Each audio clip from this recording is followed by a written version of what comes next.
Part ಟೈಮ್ಗೆ ಅದೇ help ಆಯ್ತು. ಅವ್ರು ಕೇಳ್ತಾರೆ ನಿಂಗೆ ಕುಕಿಂಗ್ ಎಲ್ಲ ಬರತ್ತಾ ಅಂತ. ನಾನು ಸ್ಟಾರ್ಟಿಂಗ್ ಸ್ವಲ್ಪ ಡೌ ಮಾಡಿದೆ, ಬರತ್ತೆ ಅದು ಬರತ್ತೆ ಇದು ಬರತ್ತೆ ಅಂತೆಲ್ಲ. ಲೈಕ್ ನನ್ಗೆ ಹೆಂಗೆ ಅಂದ್ರೆ ಓಕೆ ಒಂದ್ಸತಿ ಯೂಟ್ಯೂಬಲ್ಲಿ ವಿಡಿಯೋ ನೋಡಿದ್ರೆ ನನಗೆ ಗೊತ್ತಾಗ್ಬಿಡುತ್ತೆ, ಮಾಡ್ಬಿಡ್ಬೋದು ಅಂತ ಆ ಥರ ಇತ್ತು. somehow I managed to get a job of tandoor chef. Okay.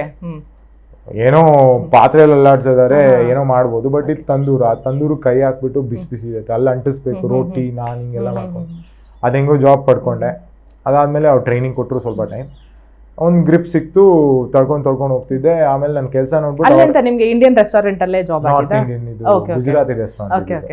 So ಅಲ್ಲಿ ಮಾಡ್ತಾ ಹೋಗ್ತಿದ್ದೆ. ನನ್ನ ಕೆಲಸ ನೋಡ್ಬಿಟ್ಟು ರೆಸ್ಟೋರೆಂಟ್ಗೆ ಹೆಡ್ ಶೆಫ್ ಮಾಡ್ಬಿಡ್ತಾರೆ.